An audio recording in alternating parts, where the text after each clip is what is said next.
मोदी साहब को इनवाइट किया था और ट्रम्प साहब ने G7 की मीटिंग को जल्दी छोड़कर आया गए थे, नहीं मिल सके थे, क्या वाशिंगटन से होते जो मुझे मिल रहे हैं, तो मोदी साहब ने रिग्रेट किया कि जी मैं अभी नहीं मिल सकता। भारत इससे पहले ये खबर दे चुका है कि ईरान के बाद पाकिस्तान को निशाना बनाया जाएगा या ईरान के बाद अगला निशाना पाकिस्तान है, और अगर वो सूरत बन जाती है तो पाकिस्तान के लिए मुश्किल फिर बढ़ जाएगी। अदरवाइज मोदी साहब इस चांस को मिस ना करते कि देखें ट्रम्प साहब ने मुझे खुद बुलाया है और इनवाइट किया और मेरा ये सारा कुछ हुआ है। सो माइट इज राइट, जिसके पास ताकत होगी वही पैर अपने जमा सकते। तो जब उन्होंने ये ट्रम्प से भी अगर ये बात कह दी तो आप इसको सोच सकते हैं कि वो इस बारे में कितने कट्टर हैं और कैसा सोच रहे हैं। यानी लेकिन पाकिस्तान की एस्टेब्लिशमेंट और मौजूदा रिजीम इस वक्त जिस सूरत से दो चार है, उनके पास दो ही रास्ते थे। उन्होंने कहा जी अमरीकी मुतालबा है कि ईरान गैर मशरूत तौर पे हथियार डाल दे। एक तो फौरी तौर पर आ गया है कि वहाँ पे मोदी साहब जो है इंडियन प्राइम मिनिस्टर, उनको उन्होंने आगे इन्वाइट किया था कि आप वहाँ से कनाडा से होते हैं मुझसे मिलते जाएं।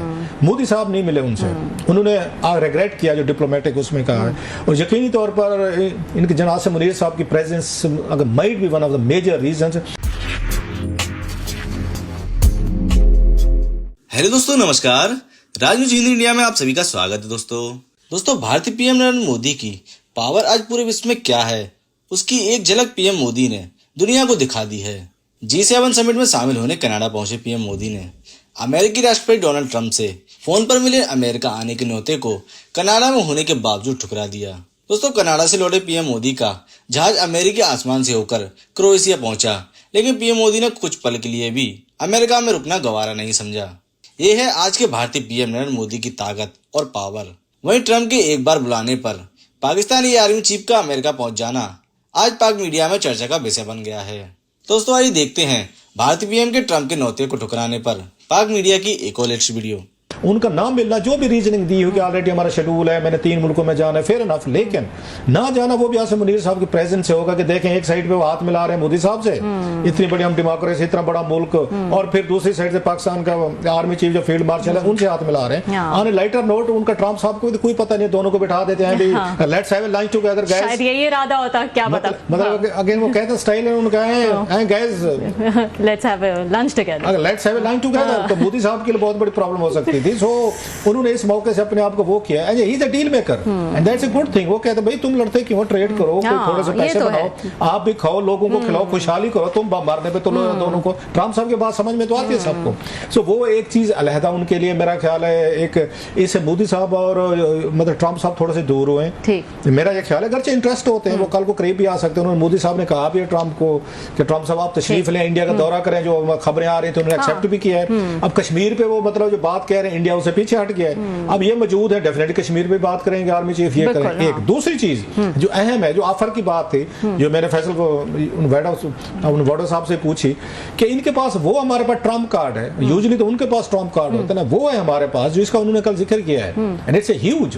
उनका ये कहना है कि 1 खरब डॉलर के हमारे पास या मिनरल या हमारे जखायर हैं जिनको अमेरिकन टेक्नोलॉजी इन्वेस्टमेंट के जरिए एक्सप्लोर किया जा सकता है। जैसे चाइना को या बाकी मुल्कों को हमने वहां पे उसमें गवादर में, बलूचिस्तान में बहुत सारे मिनरल्स, कॉपर्स, गोल्ड, वो को हमने कंट्रैक्ट दिए हैं जिससे इस मुल्क में टेक्नोलॉजी भी है, इन्वेस्टमेंट भी है, जॉब्स भी हैं। तो सेम अगर 1 खरब डॉलर के यहाँ पे है जिनमें ट्रम्प साहब को इंटरेस्ट है, यूक्रेन में वो इसलिए इंटरेस्ट ले रहे थे कि उनको 400-500 अरब डॉलर के नजर आ रहे थे, वो मिनरल्स के उनको ठेके नजर आ रहे थे। Again a business interest, it's business everywhere, it's a business. और इसमें हमें कुछ ज्यादा वो मतलब डिफेंसिव होने की जरूरत नहीं है।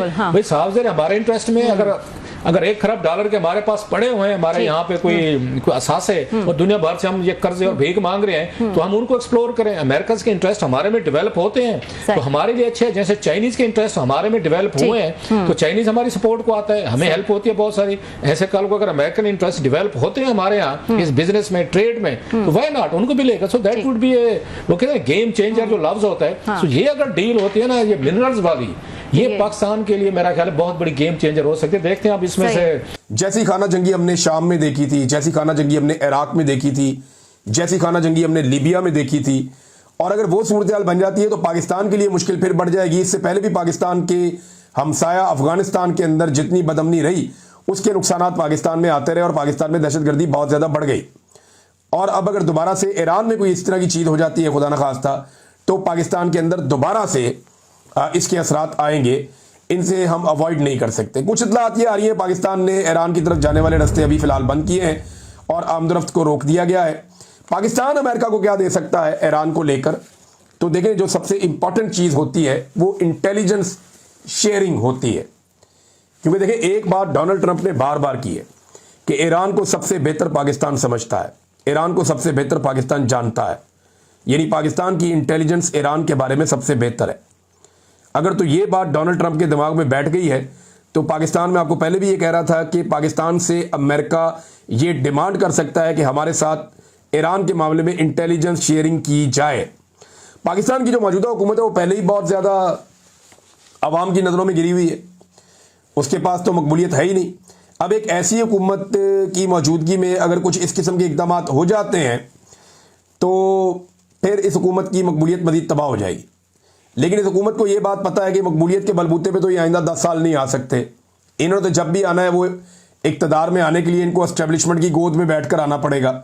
और एस्टेब्लिशमेंट भी ये फैसला कर चुकी है कि आप आलमी ताकतों को खुश रखें और किसी सूरत भी पाकिस्तान में अवामी इक़्तिदार की हामिल हुकूमत नहीं आने देनी, क्योंकि पाकिस्तान की अवाम इस वक्त एस्टेब्लिशमेंट के खिलाफ हो गई है।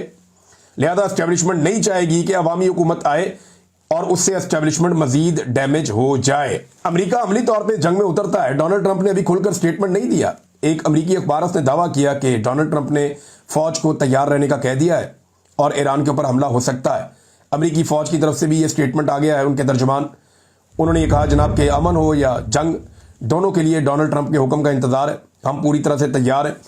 अब मामला यह है कि अगर अमेरिका अमली तौर पर इस जंग में उतरता है तो होगा क्या?